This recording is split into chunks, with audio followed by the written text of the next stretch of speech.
think that there is agreement that we must do that, agreement that we will do that, that we won't be deterred in completing this constitutional task, and that agreement is bipartisan. So I look forward to doing that. I think it's really important for us to do that. It's important for us to send a message to the nation and to the world that America is not ruled by mob violence.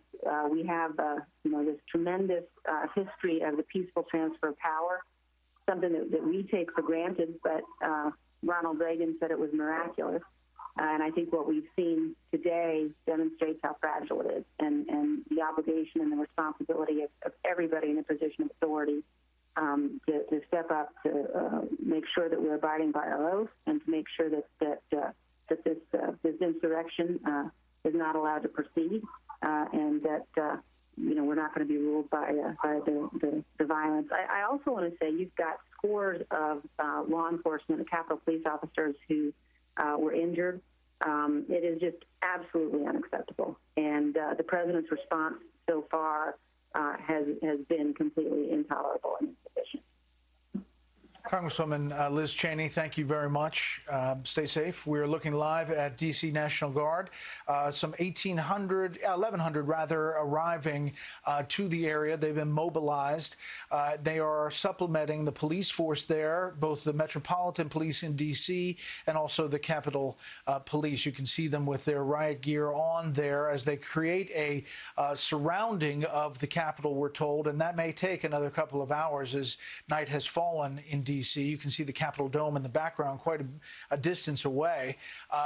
And now the job of clearing the Capitol inside to make sure there are no other people in there before they can go through, sort through, and make sure it is safe for the resumption, we believe, of the Electoral College certification efforts today. Let's bring in our panel. Matt Schlapp, chairman of the American Conservative Union. Amy Walter, national editor for the Cook Political Report. Byron York, chief political correspondent of the Washington Examiner. And Fox News senior political analyst Britt Hume. Britt, I want to start with you. You've seen a lot in Washington. We haven't seen anything like this.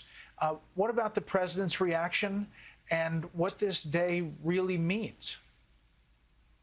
Well, I don't think there's much doubt, Brett, that the president's actions and his entire conduct post the election are what led us to this point. If you were a Trump believer and you believed the extravagant claims he has made about how this election was stolen, you believe, therefore, that something truly horrible had happened that changes the face of our republic. It is utter nonsense, but he believed it, and he got them to believe it. And believing that, they did what they did today. I sense, Brett, that there's a sea change now in the Republican Party as a result of this. Trump's post-election conduct, I think, has split him off from about half, maybe more than that, of his voting base, which is to say this. His voting base has two elements. One are the hardcore Trump supporters who will do whatever he wants, believe whatever he says, will never desert him no matter what. The rest of them are everyday Republicans who sort of signed on to Trump because they liked what he was doing. They may not have liked what he said all the time. They may have been put off by his manner, by his vulgarity and the rest of it, but they were with him and they voted for him. I think those people now almost certainly have deserted him. And if the election were held tonight, he'd lose by far more than he lost the last time. And I don't think they'll be around for any effort by Trump to be elected again 4 years from now. Matt Schlapp, you're a believer that this election was stolen. You have fought for the president. The things that happened on the Capitol today, the mob that got in, I call them the mob. We said protesters earlier, but that's not accurate for the folks who went inside and did damage inside the Capitol. Those are extremists. Is it fair to say that? And despite the fact that there is a large portion of that Trump crowd out there that may have just been showing up to be peaceful, the people who stormed the Capitol were extremists and dangerous. You know, I was pretty harsh on the Black Lives Matter protesters, and when they encroached the White House perimeter, I was there. I actually went into the crowd one night and I was right there when right before they set fire to the St. John's Church, which is the president's church. I was pretty critical of that, what I considered violence, attacks on cops. I feel the same way today. I feel like this is way over the line.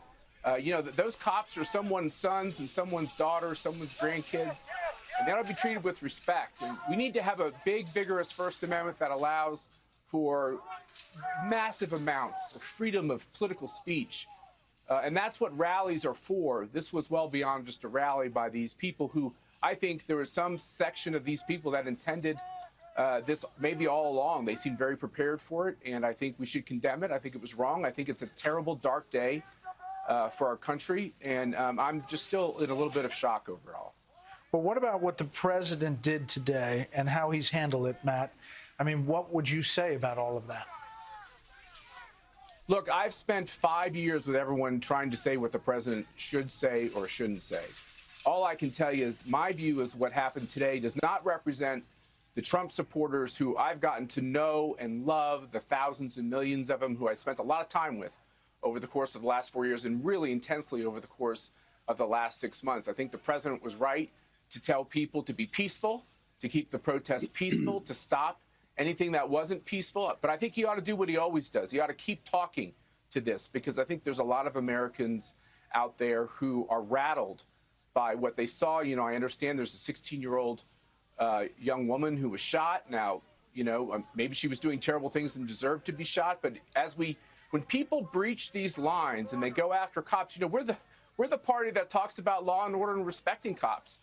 We shouldn't be taking That's where we leave our colleagues at Fox News.